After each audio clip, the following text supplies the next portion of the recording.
En son temps, Dieu agit en son temps. Même si les souffrances du monde m'accablent, j'attendrai avec patience la délivrance de mon Sauveur. En son temps, en son temps, en son temps, Dieu agit en son temps.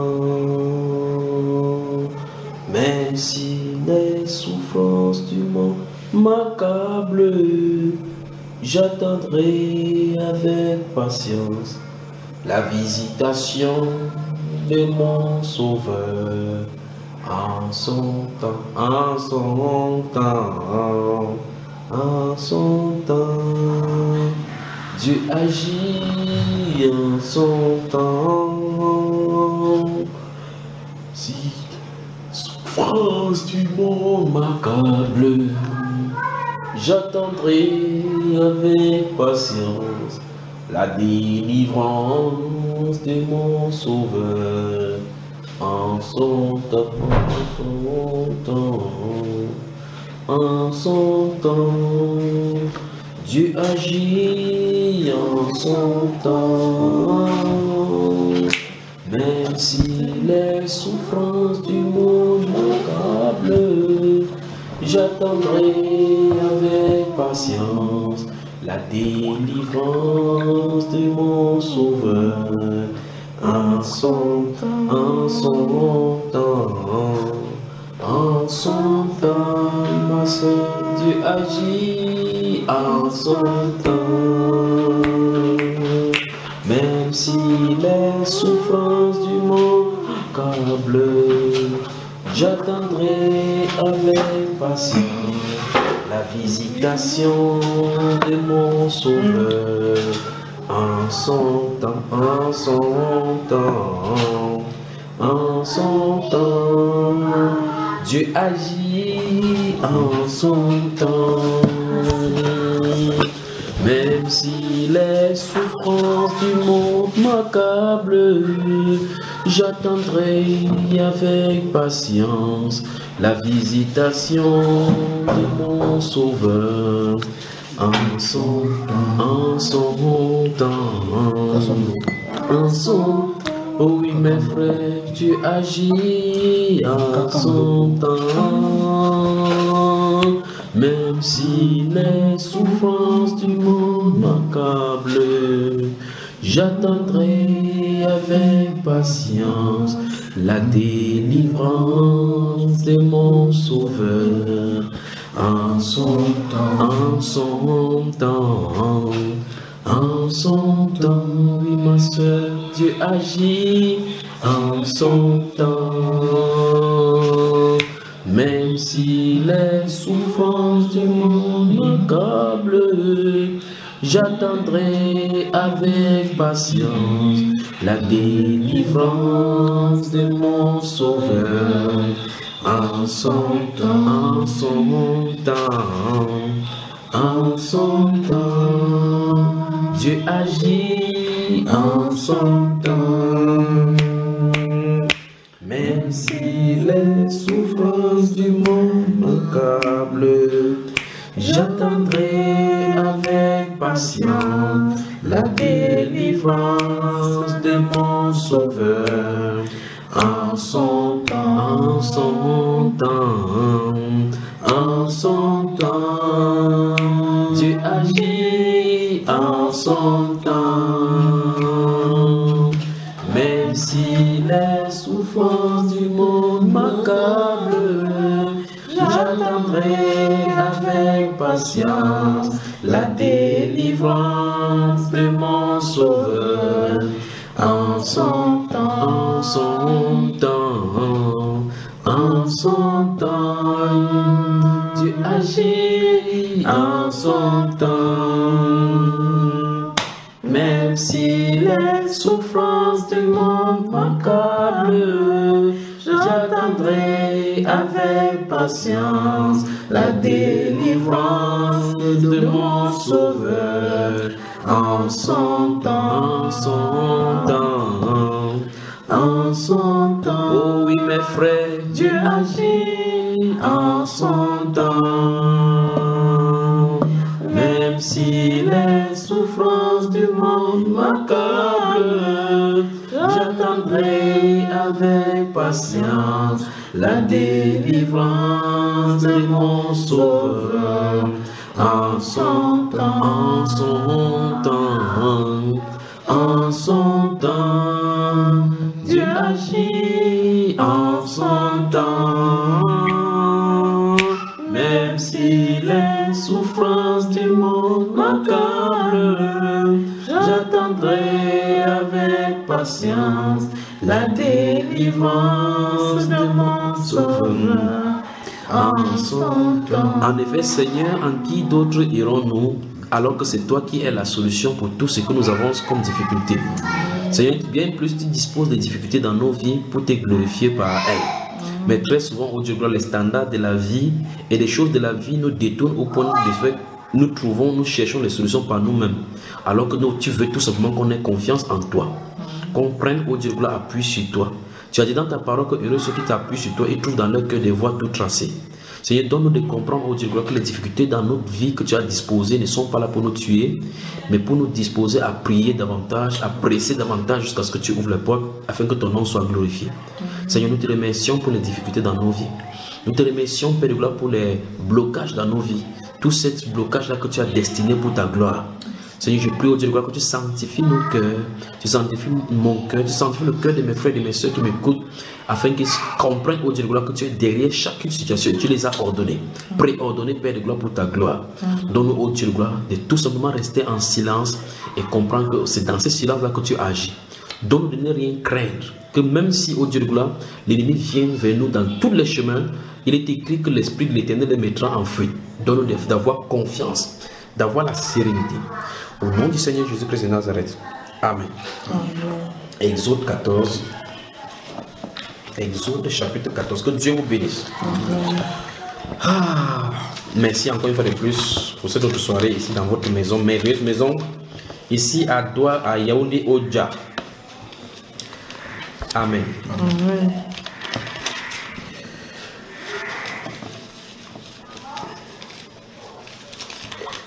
Exode chapitre 14. Nous allons parler d'un sujet et puis je vais vous laisser poser des questions. Toutes les questions que vous avez. Exode chapitre 14. Je vais lire à partir du verset 5. Exode. Exode chapitre 14. Oui, c'est long. Exode chapitre 14. Exode chapitre 14. Que Dieu vous bénisse, que Dieu vous bénisse, que Dieu vous bénisse. Exode chapitre 14. Nous allons lire à partir du verset 5. On annonça au roi d'Égypte que le peuple avait pris la fuite. Alors le cœur de Pharaon et celui de ses serviteurs fut changé à l'égard du peuple. Souligné fut changé, leur cœur fut changé. Alors, alors le cœur de Pharaon et celui de ses serviteurs fut changé à l'égard du peuple. Vous pouvez noter le psaume 105. Il dit, qu'avons-nous fait en laissant aller Israël? Comme s'il s'est réveillé d'un sommeil.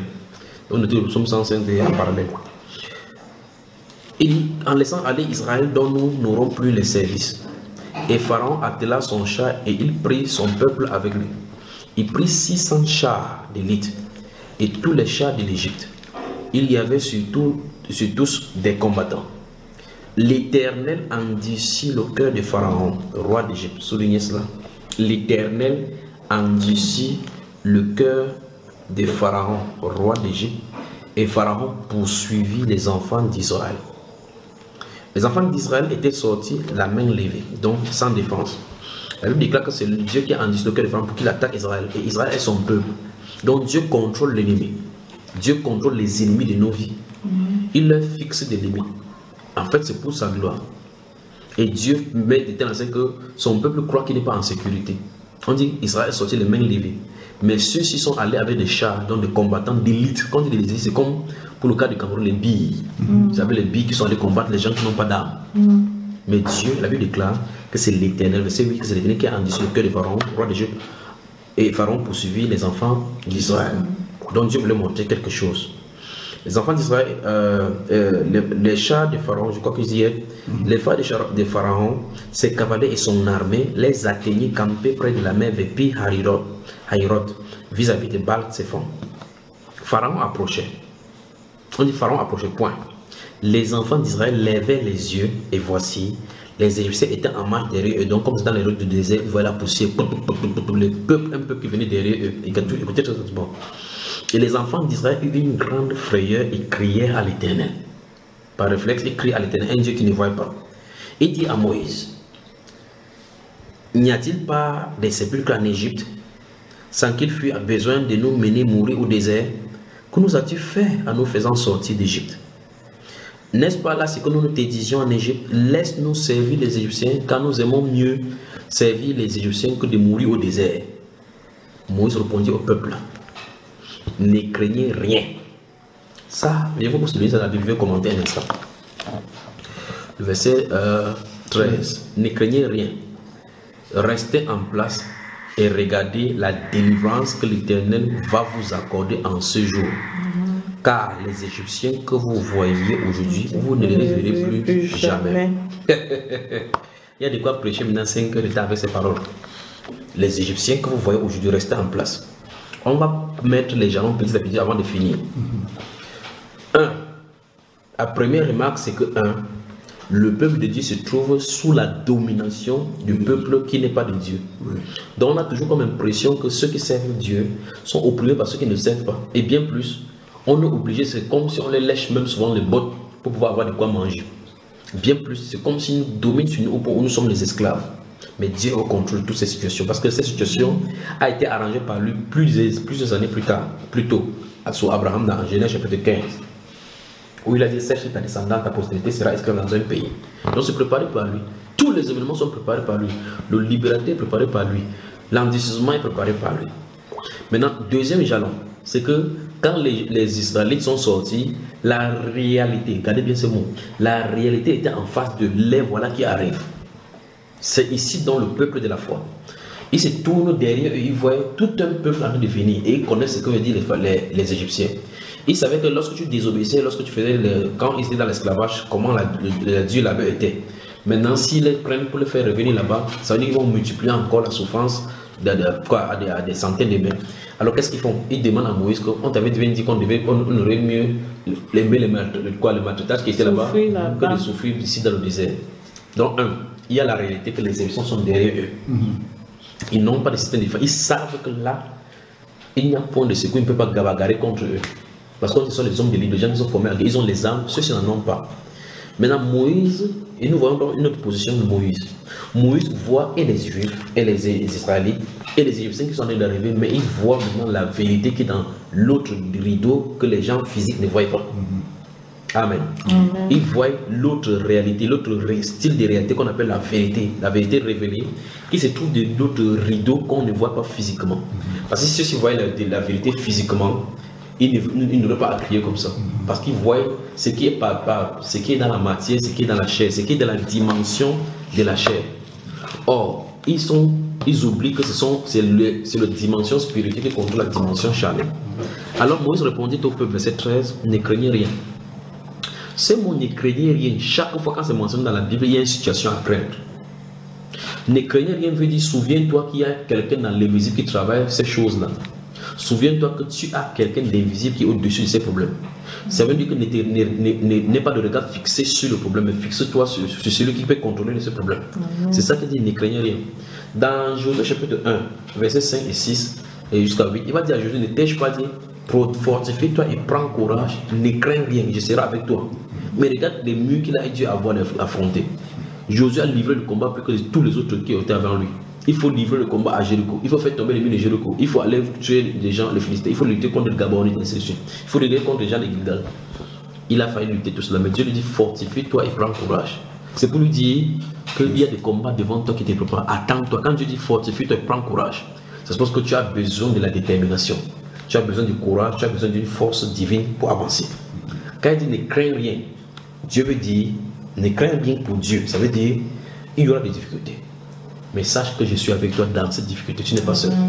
Même si la difficulté est n'importe comment, je suis avec toi. Le Seigneur Jésus a dit, vous aurez des tribulations. Prenez courage. Donc dans cette tribulation, ce n'est pas destiné à vous enlever de moi. Ces tribulations ne sont pas destinées à vous enlever pour emmener en enfer. C'est destiné pour me glorifier. Parce qu'ils m'ont créé la tribulation. Tous ceux qui veulent vivre pieusement en Jésus seront persécutés. Dans la persécution, prenez courage. Pourquoi? Parce que c'est par cette persécution, par cette difficulté-là qui nous épuise, qui épuise notre foi, qui est comme l'or qui est sorti de la boue, mais qu'il faut que ça passe par les épreuves du feu. Amen. Amen. Alors souvenons-nous de cette expression, ne craignez rien. Ne crains rien. Ça veut dire, malgré la difficulté, n'aie pas la rigueur sur les difficultés, mais sur celui qui contrôle les difficultés. Malgré les difficultés, il y aura la réalité. La réalité, ça veut dire quoi? Ça veut dire que sur le plan scientifique, sur le plan palpable, quelque chose est en train d'être dit en contrarié par rapport à ce que tu aurais souhaité. Alors Dieu dit ne crains rien. Ne crains rien. On voit un garçon dans la Bible, on l'appelle le Jairus, qui est venu appeler Jésus sur les Luc chapitre 8. Il y a une femme de 12 ans, de sang qui avait touché son vêtement. Pendant qu'elle a touché, pendant qu'elle a causé, Jairus vient par ma fille est malade, j'ai une fille unique de 12 ans. Il dit viens. Pendant qu'il a causé avec cette femme-là, on vient dire ne dérange plus le maître, ta fille est morte. Et c'est tout, il écoute.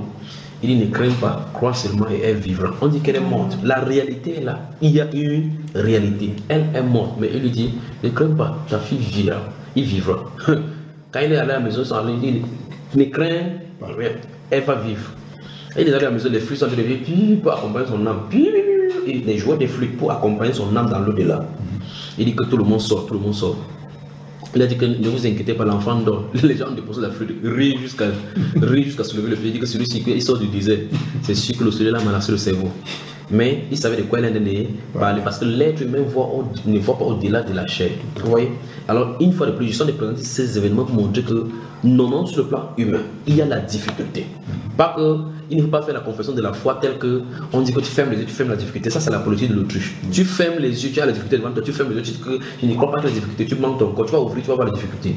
Ça ne se passe pas au niveau des yeux, les yeux physiques. Ça se passe dans le cœur. Lorsque tu as une difficulté devant de toi, ce qui se passe dans le cœur, c'est ça que le Seigneur veut. Que malgré cette difficulté-ci, le Seigneur est capable de me délivrer. Il y avait une autre difficulté dans le livre je ne sais pas si j'avais vu. Non, voilà, le début est bon, n'est-ce pas? La vitesse également. Voilà. Dans le livre de Daniel au chapitre 3, il y a un monsieur donc, qui a érigé, on a fait ériger une statuette là en l'honneur des rois pour que les gens se prosternent.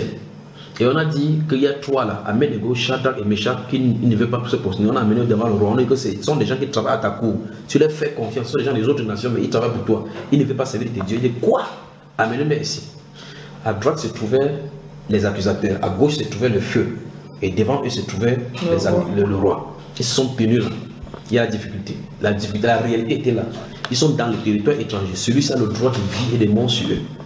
Ils servent quelqu'un qui ne voit pas. Ils le défendent même sa cause. Ils ont leur livre, le livre de celui-là. Ceux-ci ont leur divinité avec les prêtres et les magiciens de part qui font les chimères et les choses apparaissent. Eux, ils ont seulement le livre que nous avons aujourd'hui. Qui dit dans ce même livre d'Exode chapitre 20 que tu ne te prosterneras point devant une image taillée. Parce que je suis un Dieu jaloux. C'est seulement ce qu'il a dit là qu'ils ont tenu ferme. Ils ont dit qu'on ne tiendra, on ne pourra pas se mettre à genoux. Le roi lui a dit que je vais voir ça devant moi. Sonner la trompette et tous les autres Salomon et autres là-bas. On a fait pou pou pou. Il dit que le roi Nebuchadnezzar vit éternellement. On ne te prosternera pas devant ton Dieu. Il dit que même si notre Dieu ne nous délivre pas de ton main, même s'il ne nous délivre pas, sache qu'on ne doit pas se prosterner. La réalité était là. Le feu était là. C'est vrai, ils disent au roi que tu perds ton temps en nous disant qu'on voit, on sonne la trompette pour voir si on ne se prosternera pas. Notre Dieu que nous servons, c'est-à-dire celui qui est invisible, qu'on ne voit pas, qui n'est pas physiquement tout autour d'eux, est capable de nous délivrer de tes mains. Ses mains sont là. Les mains du roi, c'est la bouche. S'il dit tuer, on tue. S'il dit jeter dans le feu, on jette dans le feu. Le feu est à côté. Les bourreaux sont à côté. Dieu ne semble pas être là physiquement. Il dit, mais sache, ô Dieu, ô roi, que même s'il ne nous délivre, c'est la plus meilleure partie de la Bible là-bas. Sache que même s'il ne nous délivre pas de tes mains, on ne se prosterne. On ne se prosterne pas. Ah, c'est suffisant pour vraiment déposer la Bible, c'est coucher seulement et dire merci au Seigneur pour ces gens de personnes. Mais aujourd'hui, qu'est-ce qu'on a? On prie une fois, ça ne marche pas, on murmure contre Dieu. On dit que toi-même, tu n'existes même pas. Parce qu'il n'a pas répondu selon notre expectative. Devant Nebuchadnezzar, ces gens de personnes. Avant qu'on ait fait le pum-pum qui s'est couché, nous rouler le morceau que Nebuchadnezzar. Tu as bien vu comment il s'est vu, non? Vous voyez? Pourquoi? Parce que la foi est accrochée dans l'invisible. Quand la foi est accrochée dans l'invisible, dans un lieu sûr, au-delà du rideau du voile, tout sur la terre ici est éphémère. Vous pouvez couper sa main comme ça, doucement, doucement, en mettant le feu partout. Il dit Jésus-Christ est Seigneur, à la gloire de Dieu le Père. Vous voyez? Alors qu'est-ce qui arrive? C'était là-bas, quand on fait il reste tranquille, ils sont debout, il dit merde. Il a ordonné qu'on chauffe le feu 7 fois. Par exemple, je fais le feu 7 fois, il voyait. Pour voir s'ils vont changer d'avis.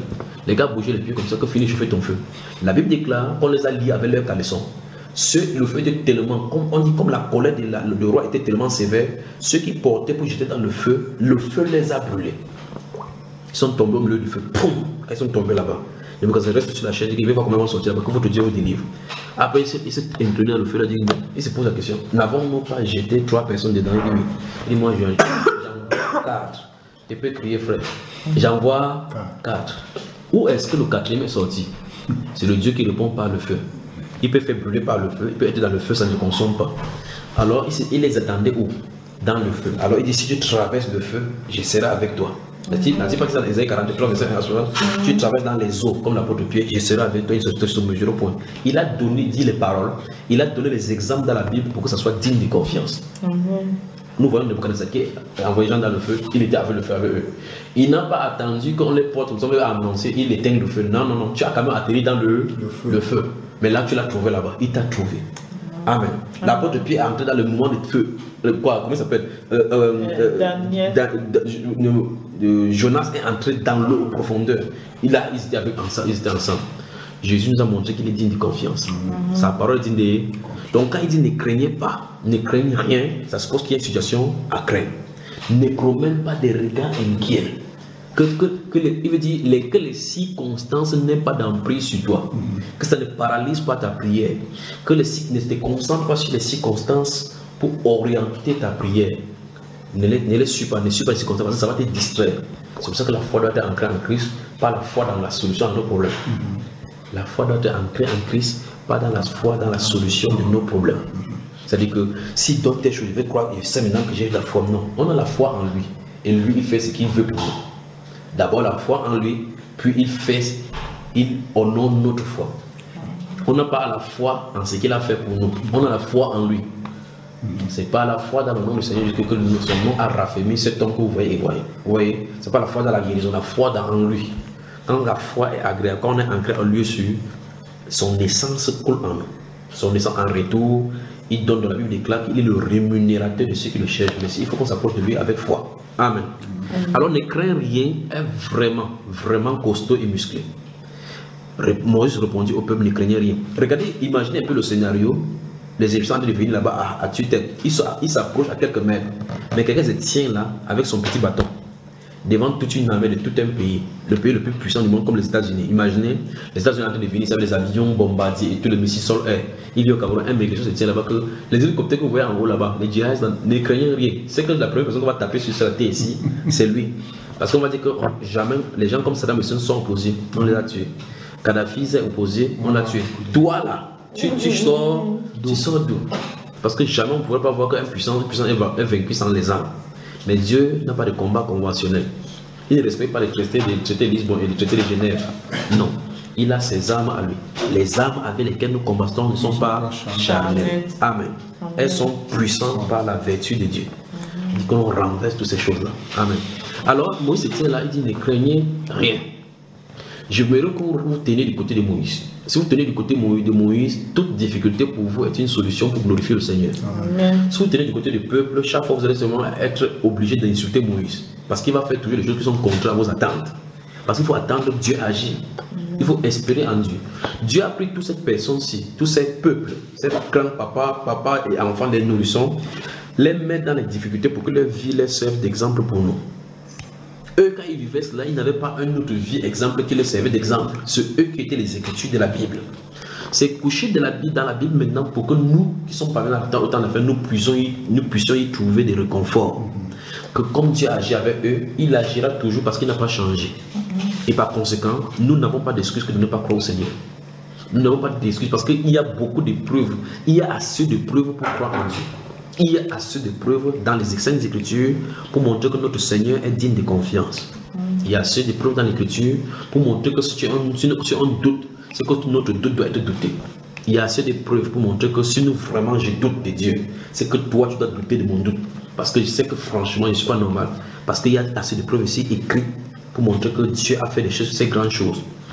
Mais la Bible nous dit dans Jean chapitre 20, versets 30 et 31, que Jésus, notre Seigneur, a fait beaucoup d'autres miracles qu'ils n'ont pas mentionnés dans ces livres. Mais on dit, mais ces choses sont écrites afin que vous croyez que Jésus est le Christ et qu'en croyant, vous ayez la vie en son nom.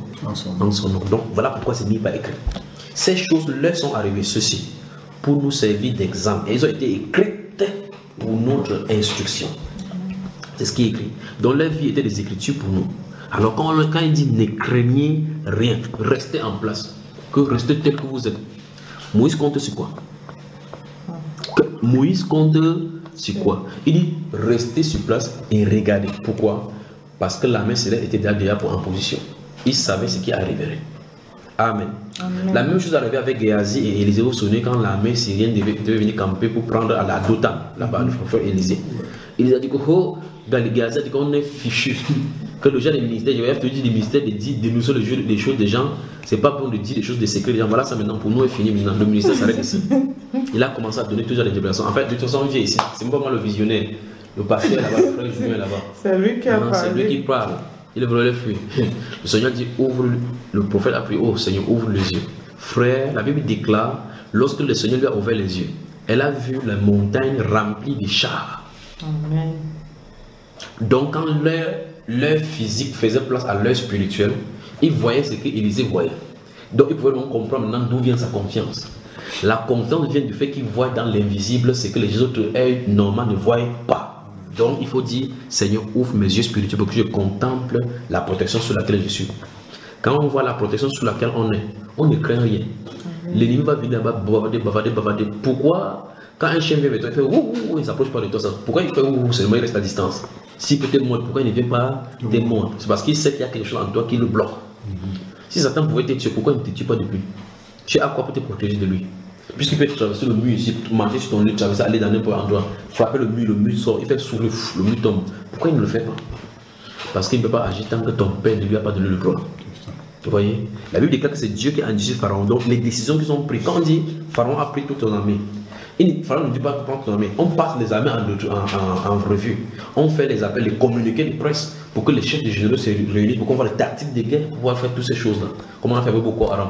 Toujours les scénarios se mettent en place afin qu'on prenne les derniers éléments pour aller. On dit pas seulement les vont aller en guerre. Non, ça se prépare.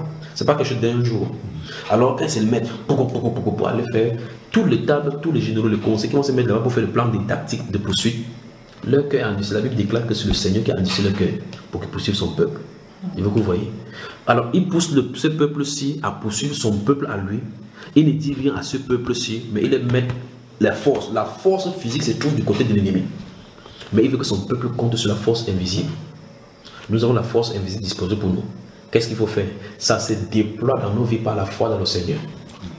Ça se déploie dans nos vies par la foi dans le Seigneur. C'est-à-dire, lorsqu'on a foi en ce que Christ Jésus est pour nous, le ciel, le canal du ciel sont disposés pour notre vie.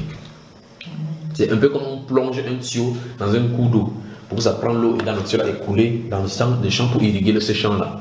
C'est comme ça que notre foi doit être fixée sur Jésus, prêt à puiser de lui pour manifester dans ce monde-ci. Et il n'y a pas de meilleur moment que de le glorifier que lorsque les difficultés arrivent. Lorsque les difficultés arrivent, si vous avez foi en lui, vous n'avez pas deux volets que vous allez entendre. Il va dire ne crains rien. Ne crains rien. Vous allez voir, c'est près de 365 fois ne crains rien. Et dans chacun de ces 365 fois, ne crains rien qui sont marchés dans la Bible, il y a les épreuves toujours à côté. Il va dire ne crains rien alors que tu as des volets à dormir. C'est quand il y a que il ne craint rien, petit troupeau. Donc même si on fait n'importe comment, Dieu vous a sélectionné pour vous donner le royaume. Donc il y a une difficulté, mais vous allez quand même entrer. Vous aurez des tribulations. Leur vie, quiconque vous fera mourir, croyez en rendre à Dieu. Que votre cœur ne se trouve point. Croyez en Dieu, croyez en moi. Vous voyez, il y a une réalité qui se présente. Ne prends même pas de regard inquiet. Amen. La Bible déclare, Moïse dit, ne craignez rien, restez en place et regardez la délivrance que l'Éternel va vous accorder en ce jour. Car les Égyptiens que vous voyez aujourd'hui, vous ne les verrez plus jamais. Mais dans le cadre d'Israël, Dieu a parlé à Moïse. Même si quelqu'un dit ces paroles, il se l'approprie. Tant que le Saint-Esprit ne pas donné, ça ne marchera pas. Parce qu'il faut qu'il y ait les Égyptiens, il faut qu'ils soient poussés à bout à t'attaquer, puis il faut que Dieu ordonne la délivrance pour que son nom soit glorifié. Parce que le but ici, c'est que le nom de Dieu soit glorifié au travers de Pharaon, pour que les gens voient comment Dieu a brisé Pharaon, cheval et cavalier, sans l'aide humaine. Amen. Verset 14. L'Éternel combattra pour vous, et vous gardez le silence. Ça, par la plus grande épreuve que l'être humain peut avoir sur la terre. C'est-à-dire que la réalité soit là. On te dit, reste tranquille, laisse Dieu faire. Pas que tu ouvres la bouche pour instaurer en langue pour que le Satan ne bloque pas le combat. Non, non, non. Tu gardes le silence. C'est écrit ici, gardez le silence. On dit que ici, votre prière n'interviendra en rien. Il ne faut pas que tu dises pas ton intercession. Reste tranquille, laisse-le venir. Amen. Jésus a même dit, si on te gifle sur la joue, toi te présente toujours. Il ne veut pas dire qu'on va lever la main pour gifler, quelqu'un va arrêter la main. Ça va atterrir sur ton joue. Mais qu'est-ce qu'elle attend? La réaction de ton cœur pour voir ce que tu vas faire. Il présente l'autre, il fait pas, si ta tête tourne 360 degrés. Si ça te fait mal, Dieu dit bénis-le. Amen. Mais regardez bien, l'Éternel combattra pour vous et vous gardez le silence. Souvenez, gardez le silence. Donc la plus grande difficulté que les chrétiens ont sur la terre, c'est de savoir rester tranquille. L'une des façons de montrer au Seigneur que nous croyons en lui et croyons en sa providence, c'est cette parole-ci. Ton enfant est malade, si tu ne vas pas le buter avec lui, il va mourir. Tu restes quoi? Silence. La récit scientifique montre quand les yeux des enfants font en contusion, vous êtes là à 42 degrés comme ça, c'est qu'il va mourir. Son corps va faire, les artères vont se contracter, le pulmonaire va baisser, le plus il va mourir. Tu restes silence. S'il n'y a pas ça, c'est qu'il n'y a pas la gloire de Dieu. Parce que la gloire de Dieu ne vient pas quand tu as la nourriture à la maison, tout va bien. C'est justement quand il y a des difficultés et que ça semble être hors norme sur la norme humaine, que le standard humain ne peut plus rien. À cet endroit-là, Dieu commence. Notre faiblesse devient le moment de manifester sa force et sa puissance. Il dit, l'Éternel combattra pour vous. Et vous, votre rôle c'est garder le silence. Restez tranquille, observez seulement. Alors lorsque les gens observent, ils vont voir comment Pharaon fait dans la main. Ils vont croire que c'est l'eau qui a de faire, mais il y a un ange dans l'eau qui a de faire cela. N'est-ce pas, frère? Que Dieu vous bénisse. Verset 15, l'Éternel dit à Moïse, pourquoi ces cris? Parle aux enfants d'Israël qu'ils marchent. C'est-à-dire, il y a des difficultés derrière vous. Les gars disent, oh, pourquoi ces cris? Laisse ça. Demande de continuer. Donc marchez seulement. Il vient derrière vous. Marchez. Verset 16, toi, lève ta verge, étends-la sur la main et fends-la. Et les enfants d'Israël entreront au milieu de la mer à sec. Voilà notre difficulté. Derrière eux, qu'est-ce qui se passe? Les soldats devant eux, ils rencontrent quoi? La mer. À gauche, il y a quoi? Le désert. À droite, les hautes montagnes avec les scorpions certaines. Donc, ils sont encerclés. Dans les 4 points cardinaux, il y a des difficultés. Ils ne peuvent plus rentrer par derrière parce que c'est un mont certain. Entrer là-bas, c'est une noyade certaine. Vous pouvez traverser la mer. À gauche, dans le désert, c'est la confusion et la confusion. Vous allez sécher là-bas. De l'autre côté, là, vous pouvez monter les montagnes avec les scorpions. Donc, vous êtes au milieu. Mais Dieu fraye le chemin là, il n'y en a pas. Il a dit qu'il fraye le chemin là, il n'y en a pas. Et voilà une preuve biblique qu'il a dit frayer le chemin là où il n'y en avait pas. Ici, s'il faut commencer à imaginer la science, comment faire pour trouver le bateau, pour trouver un à un, il n'y a pas le temps pour construire le bateau. Il fait quoi? Il fend la main. Moïse a fendu la main. Il fallait attendre que la main s'ouvre pour qu'il marche le pied sec. Jésus est venu sur la terre, il dit qu'il ne fend pas la main, il marche au-dessus. Donc pour lui, la main est plate. Amen. Il est digne de confiance. Amen. Il est digne de confiance. Pouvons-nous l'aimer encore davantage? Peut-on baisser la tête en disant, Seigneur, même s'il y a n'importe quelle difficulté, donne-moi de te faire confiance. Donc, faisons confiance au Seigneur dans toutes les difficultés. Amen. Parlez-lui, parlez-lui, parlez-lui. Parlez-lui. Papa, quels que soient les moments difficiles, quelles que soient les difficultés, Seigneur notre Dieu. Papa, nous avons confiance en toi, Seigneur. Nous espérons en toi, Seigneur notre Dieu. Nous savons, Seigneur, que rien ne t'est impossible, Seigneur notre Dieu. Nous savons, oh notre Dieu, que toi tu es là. Papa, quelles que soient les tempêtes, quelles que soient les difficultés, quels que soient les blocages, Seigneur mon Dieu.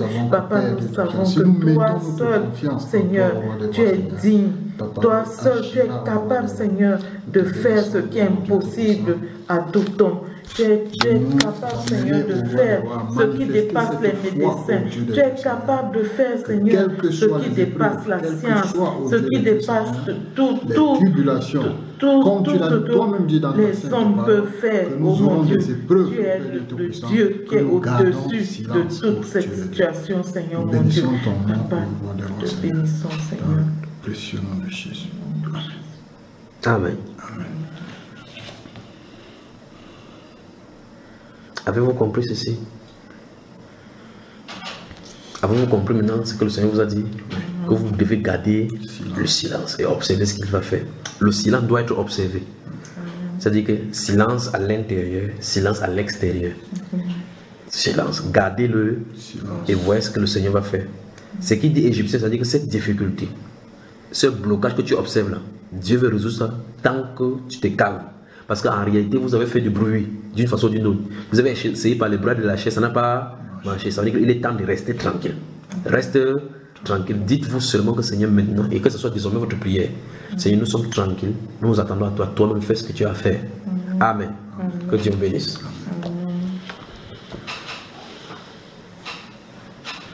Je te remercie, cher Seigneur, pour toutes difficultés,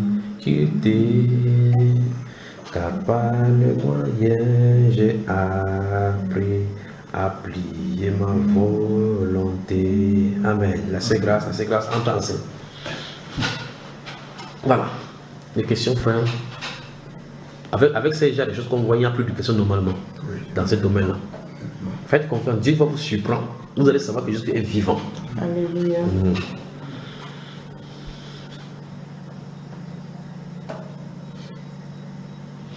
Non, c'est clair par rapport à l'exhortation qui vient de nous être donnée là. Il ressort que nous n'avions pas eu cette confiance et que nous avons eu à promener des regards inquiets par des autres et nous avons cherché des solutions par nous-mêmes. Donc cette prise de conscience et par rapport à l'exhortation de l'homme de suivre nous amène justement à rectifier le tir, c'est-à-dire à garder le silence et attendre le secours de l'Éternel. Père, merci pour ce que tu as dit. J'ai pris au Dieu de gloire que ce que tu as dit, Seigneur, pénètre ses cœurs et ses âmes et qu'ils comprennent au Dieu de gloire que c'est de toi que c'est venu. Je prie que tu leur donnes au Dieu de gloire, alors que nous avons entendu ta voix ici parler, qu'ils gardent le silence. Donne-le au Dieu de gloire que ça pénètre au profond de leur âme, afin qu'ils marchent au Dieu de gloire sans crainte devant toi, en continuant dans la sainteté et dans la droiture. Seigneur, c'est alors que tu les surprendras dans le silence. Merci Père de gloire, parce que tu les visites dans le silence au nom de Jésus. Je prie Père que toi-même tu stabilises le cœur et la conscience. Donne-le d'avoir confiance en toi, car qui peut de lui-même s'approcher de toi sans être invité. Je prie au Dieu de gloire que tu étendes ta grâce au Dieu sur leur vie et que tu ouvres les entrailles. Père de gloire, tu as décidé dans leur vie de fermer la gueule des lions. Tu as décidé de fermer la gueule, Père de gloire, de vindicatif et tout ce qui avait décidé et décrété. Merci Père de gloire, parce que c'est ton nom qui sera glorifié au nom de Jésus. Amen. Soyez bénis. Merci. Chez le Seigneur, c'est gratuit. C'est ainsi par le Seigneur.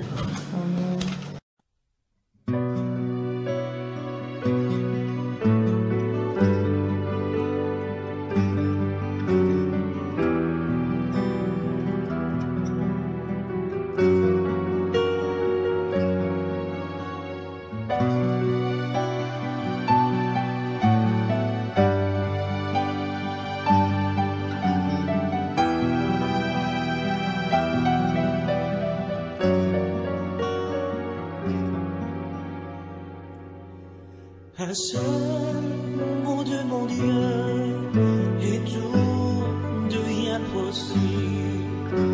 Un seul mot de Jésus et tout est accompli. Qu'importe la maladie ou le problème dans ta vie, un seul mot de Jésus et tout est accompli.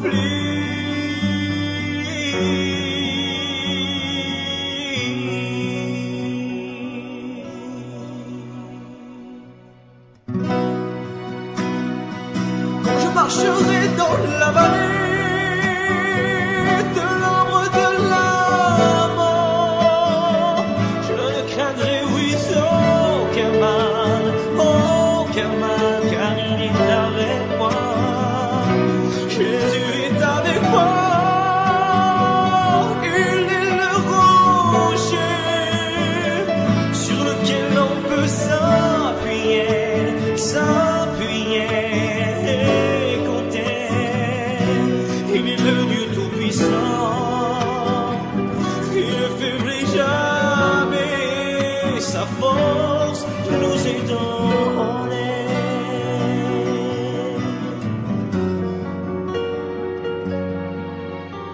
Un seul mot de mon Dieu et tout devient possible. Un seul mot de Jésus et tout est accompli.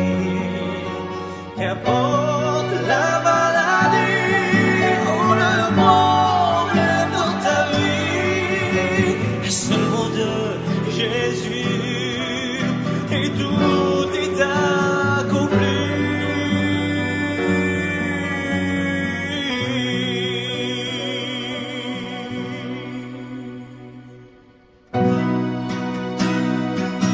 Je marcherai dans la vallée de l'ombre de la mort. Je ne craindrai, oui, aucun mal, car il est avec moi. Jésus est avec moi. Il est le rocher sur lequel on peut s'appuyer et compter. Il est le Dieu Tout-Puissant, qui ne faiblit jamais. Sa force nous est donnée.